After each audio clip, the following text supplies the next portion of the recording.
Hi, I'm Keziah, and the first time I ever questioned whether I belonged in my own family was in a bridal boutique I had paid in full 3 months earlier. I'd driven across town with a soft pink garment bag in mind. It wasn't just any dress, it was my dress. Ivory silk, hand-beaded lace, tailored to my measurements and reserved for the biggest day of my life. I wasn't planning a wedding just yet, but this dress had been a promise to myself. After years of postponing dreams, working 2 jobs, and watching my stepmother spoil my cousin Bria like a porcelain heirloom, this dress was going to be my first real act of joy, independent joy. But when I walked into Delphina Bridal that cold Thursday afternoon, joy was the last thing I felt. A blonde woman behind the counter didn't even look up when I gave my name. Her smile vanished the moment she did. "You again?" she muttered, just loud enough to make the phrase sting. I stood there, confused, clutching the confirmation email I'd printed that morning. "I'm here for my fitting," I said politely. "Keziah Holloway. My appointment was confirmed for today at—" She cut me off with a half laugh. "That dress isn't available anymore. Prices went up. Unless you've brought extra cash, there's no point." I blinked. "I paid the full deposit months ago." She tilted her head, voice syrupy. "And now it's worth more. If you can't keep up with inflation, that's not our problem." In the reflection of the mirrored columns, I saw a white girl twirling in another gown, lace sweeping across the floor like buttercream. No one asked her for extra money. No one told her she didn't belong. I took a step forward. "Why is she allowed to try on dresses?" The woman behind the counter didn't flinch. "Because she didn't just walk in from the street." That line sat in the air like a wet cloth. I knew what she meant. I wasn't in heels. I wasn't pale. I wasn't Brielle. But it wasn't until she smirked and added, "We could let someone else model the dress for you if you're that desperate," that my voice cracked. "Excuse me?" She pointed at a petite intern in the corner. "She's a size 2. Close enough, right? You can look from the bench, like window shopping." I stood frozen. My skin felt electric. I wasn't just being mistreated. I was being mocked. In public. In a store where I'd spent my own savings. I turned away before the tears could fall in front of them. My breath caught as the door swung open behind me, and there stood Brielle, in heels, in pearls, holding a caramel latte and wearing smugness like perfume. "What's going on?" she asked too quickly. The boutique employee waved her over like royalty. "We handled it. She was causing trouble over a dress she didn't even fully pay for." Brielle gave me a glance that wasn't surprise, it was victory. That's when I knew. This wasn't just bad luck. It was arranged. Later that evening, the pieces fit like cruel puzzle tabs. Brielle worked PR for the same boutique chain. The boutique manager, her old roommate, and my stepmother? Well, she'd warned me weeks ago that flaunting expensive tastes might come across as ungrateful. As if building a life with no help from them was a form of rebellion. That night I sat on my balcony, phone in hand. The store hadn't called. No apology, no refund, just silence. And from my mother, nothing. Not even a text. My fiancé had been away for work and didn't even know I'd gone to pick up the dress, but it didn't matter, because something deeper had been revealed, and it had nothing to do with fabric or money. It had everything to do with a wound that had never healed, being the outsider in your own bloodline, while others polished their cruelty with etiquette. And this time I wasn't going to cry and disappear. Not again. The next morning, I woke up with the dried salt of betrayal still tight around my eyes. Sleep had been shallow, haunted by the boutique's mirrored walls, and Brielle's eyes scanning me like I was a complication to be cleaned up. I didn't tell anyone what happened, not my friends, not even my fiancé, not yet. There was something I needed to understand first. So I drove, not to Delphina Bridal, but to my stepmother's house. Carolyn's driveway was too neat, too perfect. Crushed stone laid like a whisper of wealth, nothing out of place. I hadn't stepped foot in that house in months, and even now my hands trembled as I rang the doorbell. She answered with that controlled smile, like a news anchor, halfway between charm and censorship. "Well," she said, looking me up and down. "What a surprise." "I want to talk," I said, stepping inside before she could decide otherwise. The interior hadn't changed, still filled with pastel throws and uncomfortable chairs that screamed, "Sit like a guest, not like you belong." I stood. "I went to Delphina Bridal yesterday," I began. "Oh," she said, crossing to her white porcelain mug. "Tea, not coffee. Carolyn never liked anything too strong." I couldn't try my dress on. They said the price changed. Then they mocked me. Then Brielle showed up out of nowhere looking like she already knew what would happen. Her mouth didn't twitch, but her eyes flicked. That tiny shift, like a bead slipping from a string, told me everything. You think I had something to do with that? I think, I said slowly, that you've always wanted Brielle to win, even if it meant making sure I lost. Her lips thinned. You always take everything so personally. The world doesn't revolve around you, Keziah. Maybe if you stopped being so defensive, people wouldn't treat you this way. That sentence hit harder than any slap could. Defensive, as if it wasn't defense, but attack, to protect your own dignity. I didn't come here for a lecture, I said. I came to say, if you were behind it, if you stood by and let them humiliate me, you don't get to play innocent anymore. She placed her mug down with a controlled clink. And what will you do, Keziah? Write a Facebook post? Cry to your fiancé? Her tone softened like a slow knife. You've always had a flair for drama. Maybe it's time you grew up and accepted that not everyone will treat you like a princess. I stared at her, finally understanding that she didn't see herself as cruel. She saw herself as correct, as just, as someone who had been burdened with a daughter she never chose and had now chosen to erase. I turned to leave, but as I opened the door, I heard her voice drift after me, low and sugar-coated. You should be grateful. Some of us didn't even get a dress. That afternoon, the world moved around me like I didn't exist. I sat in the park across from my apartment with my phone in hand, the boutique's receipt still open on the screen. The call log said missed 5 times, no voicemails, and yet someone had tried. An unknown number. I clicked redial. A man answered. Yes? This is Keziah Holloway. I missed your call. Oh, right, my name's Nate. I work at Delphina. I'm not supposed to be calling you, actually. Silence. Go on. I was there yesterday, he said. In the back. I saw what happened. Okay. And I thought you should know. Brielle came in the night before, met with the manager, said something about not wanting the wrong kind of branding in the boutique's upcoming press features. Then they laughed. He hesitated. They had your profile up on the screen. Your Instagram. They were planning it. All of it. The back of my neck went cold. I knew it, I whispered. You didn't hear it from me, he said, but I couldn't let it slide. I hung up slowly, hands shaking. That evening, when I got home, my fiancé Jalen was already back from his business trip. He was tired, suit half off, smiling as he dropped his bag. How was the dress? He asked. I stared at him, words pressing against my teeth like they wanted to crack through, but didn't. Beautiful, I said finally, exactly what I wanted. Because there was something I needed to do first. Not cry, not tell, but document. Ever felt like someone planned your failure before you even stepped in the room? I didn't go back to the boutique, not yet. Instead, I watched. I watched their social media, their tagged photos, their glowing reviews posted by carefully curated influencers, all blonde, all white, all posed under the same gold-lettered sign. Every bride deserves her moment. Every bride. Except me. I kept scrolling, noting dates, faces, interactions. I created a private folder of screenshots, photos of Brielle's involvement in the boutique's PR events, a comment from the manager thanking her for connecting us with the right clientele. One image showed her with a woman I recognized from Caroline's annual charity gala, another piece sliding into place, and the deeper I looked, the more I saw the truth. This wasn't a moment. This was a campaign. I didn't sleep much. The days passed in quiet calculation. I played the part of the composed fiancé when Jalen was around, smiling when I needed to, nodding in conversations, never letting my internal map show on my face, until the Saturday dinner. We had reservations at a restaurant Jalen loved, seafood, rooftop view, the whole 9. He was in a good mood, sipping his cocktail, recounting how a major investor had finally come through. You've been quiet, he said, finally noticing. I could have lied. Instead, I told the truth, part of it. I went to Delphina Bridal last week, I said, gently laying my fork down. It didn't go well. He frowned. What happened? They wouldn't let me try on the dress. They raised the price, treated me like I didn't belong, and Brielle showed up, right in the middle of it. His expression changed.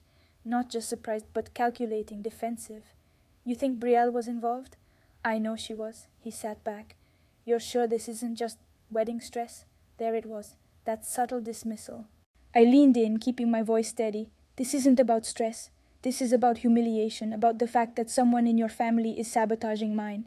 He exhaled long and slow.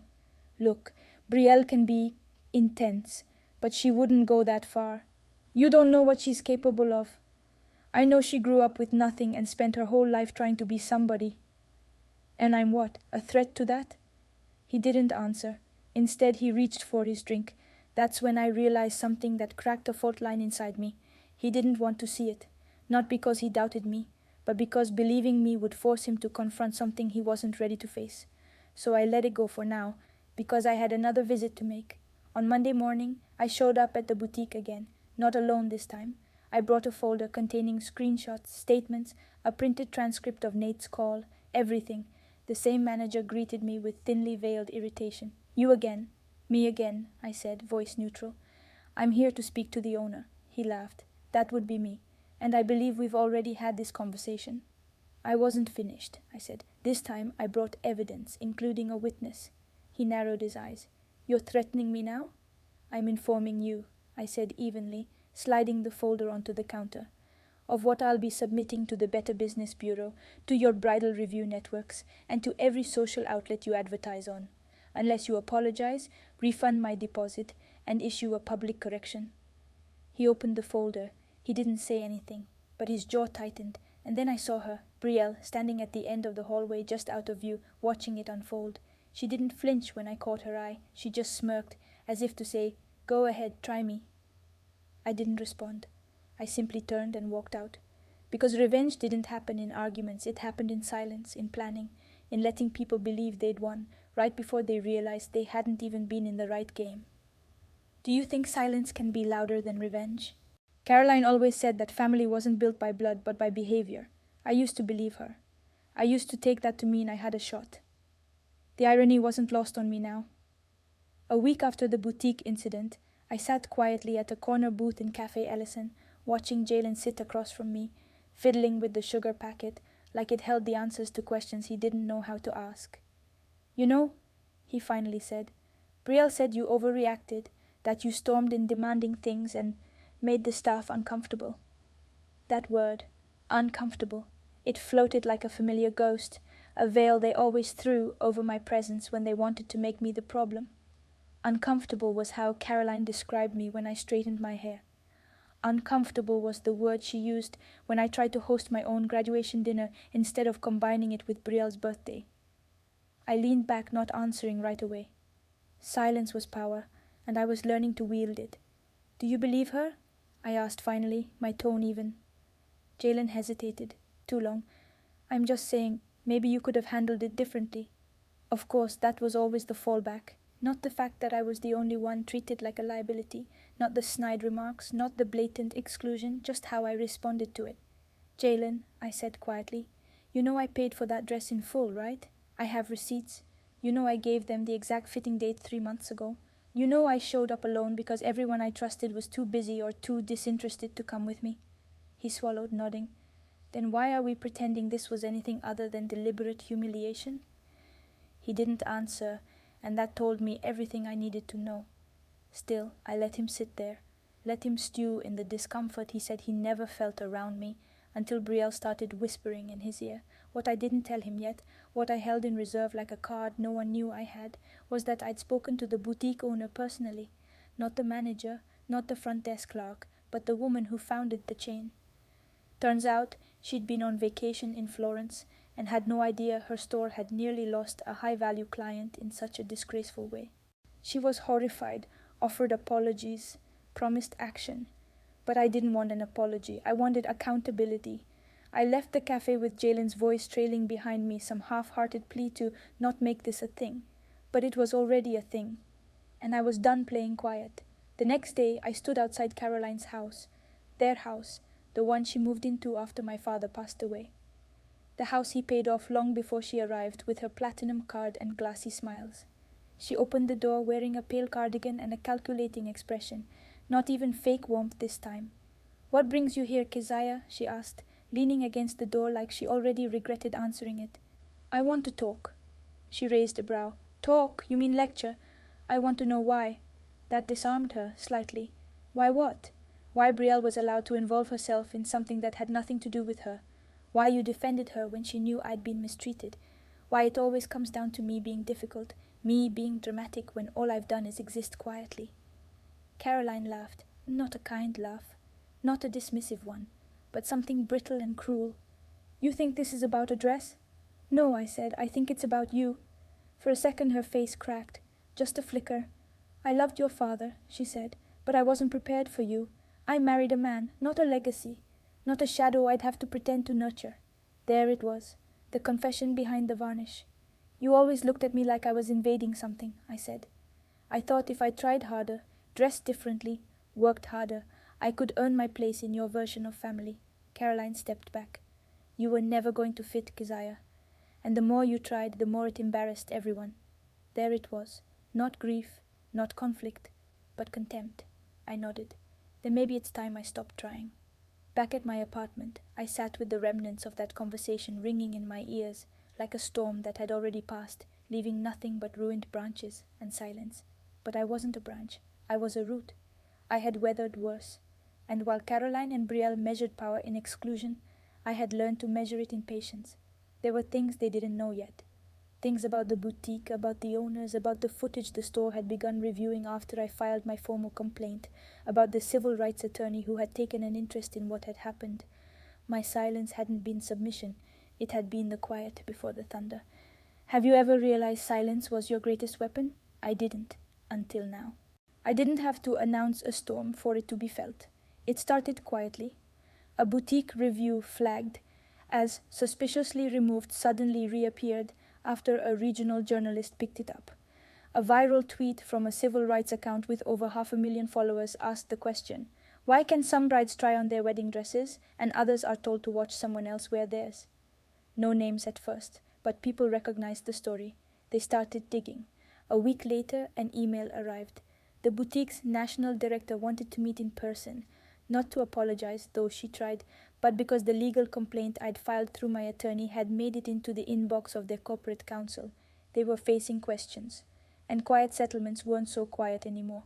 I didn't ask for money. I asked for accountability, a copy of the internal video footage, a copy of the internal emails, some of which used the word urban as code, and others that directly referenced screening for the wrong type of clientele. They gave it to me, unwillingly but necessarily, and in those emails, Brielle's name.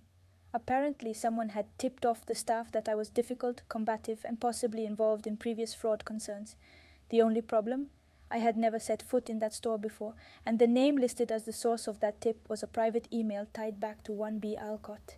It clicked into place so fast it nearly knocked the air from my lungs.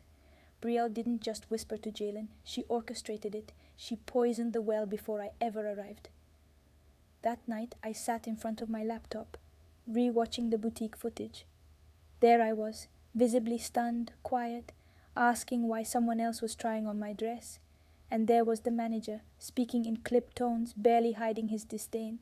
And then the other girl, white, blonde, laughing softly in the gown I had chosen 6 months earlier. It wasn't just humiliation, it was staged, and I'd walked into it with hope in my hands. I forwarded the video to my lawyer. I sent a second copy to the boutique owner. Then I sent a third to a fashion journalist who had just posted about implicit bias in luxury bridal culture. No caption, just, "Thought this might interest you." 2 days later the story broke. The headline was sharp.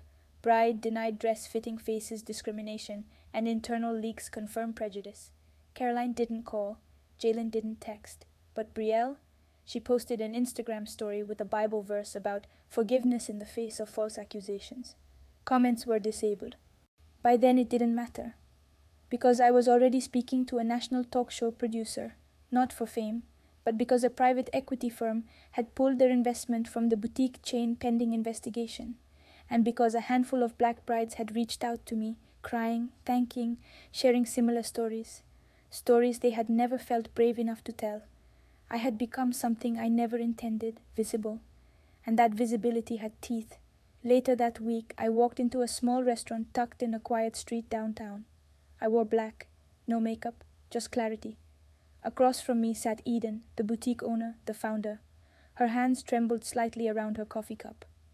"I can't undo what was done," she said quietly, "but I can say I believe you, and I'm sorry." I nodded once. "What are you going to do about it?" She didn't hesitate. "The manager's gone, the staff is under review, and we're launching a scholarship program for fashion interns of color to train as buyers, stylists, and consultants. Long overdue." I studied her for a moment. Do you know what made me walk away quietly that day? She shook her head. It wasn't fear. It was knowing they saw my skin before they saw my soul, and they thought that gave them permission. Eden exhaled slow. And now? Now they'll see what happens when silence has limits. That evening I passed by my father's old photo, the one Caroline kept boxed after he passed, the one I took with me when I left the house. Not bad, huh? I murmured, placing a folded article beside it. No one saw me that night, but the boutique staff did. And so did everyone who once thought I'd fade away after being dismissed in public. Have you ever watched someone try to erase you and then make you louder than ever? I didn't need a war cry. I just needed patience. After everything they'd done, Caroline's games, Jalen's smug sabotage, the boutique's public humiliation, what they never expected was that I'd come back stronger, not louder. I stopped chasing explanations. I started letting the weight of their own behavior pull them under. The shift began with a woman named Noelle. Months earlier at a fundraiser, she was just a gracious guest whose business card I had tucked into my purse without much thought. Turned out she was a quiet majority investor in the very boutique that had tried to humiliate me. When I reconnected with her, not with demands, but with calm, documented details, she didn't blink. She didn't need outrage. She needed receipts. I had plenty. I never once asked her to fire anyone. I just told my story truthfully and plainly. She nodded, thanked me, and we left it at that. No dramatics, no promises. But weeks later, changes started appearing. The boutique's Instagram quietly removed staff bios. A post about brand realignment popped up, and most notably, a model wearing a champagne silk gown, the same one I had ordered, appeared in their window display. The model? Her skin tone, features, and posture unmistakably mirrored mine. There was no name, no credit, just a silent reclamation. I didn't react online. I didn't even tell anyone. I let the image speak for itself. At the next family brunch, Jalen sat across from me with a look I'd learned to recognize, a mix of arrogance and fear. He was used to running his mouth, controlling the table, using charm to disarm. But today, his eyes darted. His phone vibrated non-stop under the table. I watched as a message flashed across the screen, bold and unmistakable. Corporates asking about the warehouse count. You said it was squared. It's not. I said nothing. He noticed. His fork clanged too loudly against his plate. My silence made him sweat more than my words ever could. Caroline, on the other hand, had taken a new approach. She showed up at my apartment one evening uninvited, holding a homemade pie and a smile stretched so tight it might have cracked. I just thought we should talk woman to woman, she began, walking in like she still owned the air around me. I let her speak. She painted herself as misunderstood, said she never meant for things to go that far at the boutique, that she was only trying to uphold standards. She claimed she didn't even know the dress had gone up in price. Someone else must have adjusted it. I offered her tea. She refused it. When she ran out of excuses, she reached for guilt. You know your father would have hated all this tension. I looked her dead in the eye. He also would have hated how you erased every trace of him from that house the moment he died. That ended the tea party. As Caroline left, I didn't slam the door. I didn't even flinch. Let her feel the echo of her own absence.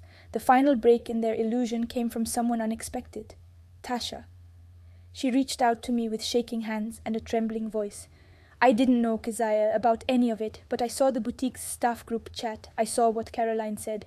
She showed me a screenshot. Racial slurs, dehumanizing language, laughing emojis, all sent by Caroline to the staff the night I walked out crying. I don't want to be part of this anymore, Tasha whispered. And if you ever need someone to tell the truth, I'm here. I didn't hug her. I didn't cry. I just nodded. The truth didn't need more witnesses, but it was nice to know it finally had one. Have you ever stayed silent long enough for the truth to reveal itself? I'd love to hear what that moment felt like for you. The boutique didn't expect me to return, at least not the way I did. The floor manager was giving a tour to a new group of investors. The store had been rebranded, repainted, repackaged, but no amount of lavender paint could erase what had been said to me between those mirror walls. I walked in calmly, head high. I wasn't alone this time. Beside me was Elaine Rousseau, the founder of a non-profit fashion consortium, and a woman who knew exactly what systemic gatekeeping looked like in the wedding industry. And behind her, two independent reporters, both with press badges hanging from their coats like tiny swords. But the cameras weren't what made the room go quiet.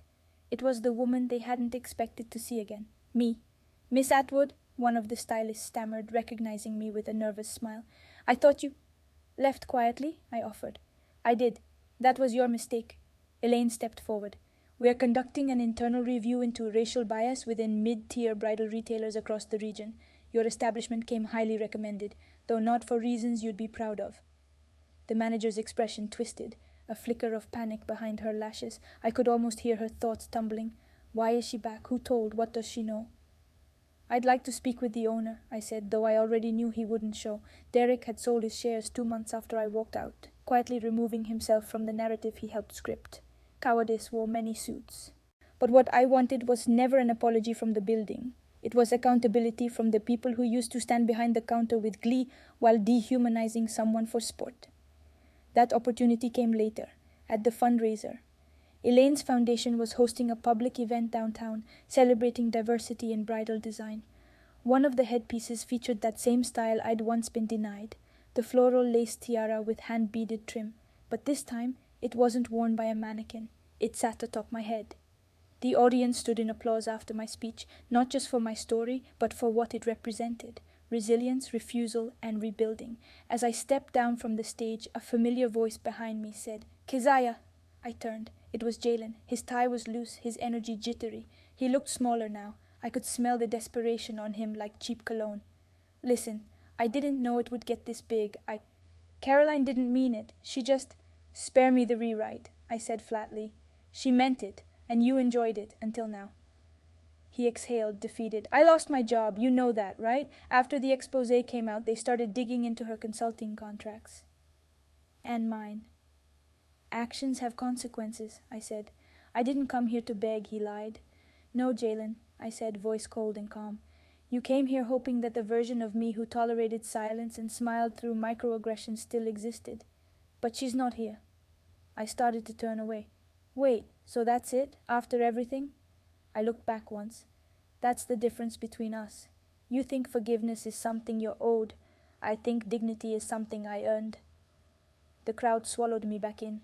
I didn't need to win louder. I just needed to win on my terms. Sometimes the real victory isn't a confrontation. It's becoming someone they can't touch anymore. Ever had a moment where silence spoke louder than revenge? If there's one truth I've learned, it's this: dignity isn't something people can hand you. It's something you reclaim. I spent years trying to earn the love of people who saw me as less. But the moment I stopped asking for a seat at their table and built my own, everything changed. You don't need to scream to be heard. Just rise high enough that silence becomes undeniable. Have you ever had to walk away from the people who were supposed to protect you just to protect yourself? If this story touched something in you, leave a comment with your thoughts. I'd love to know how it landed for you. And if you want more stories like this, don't forget to subscribe.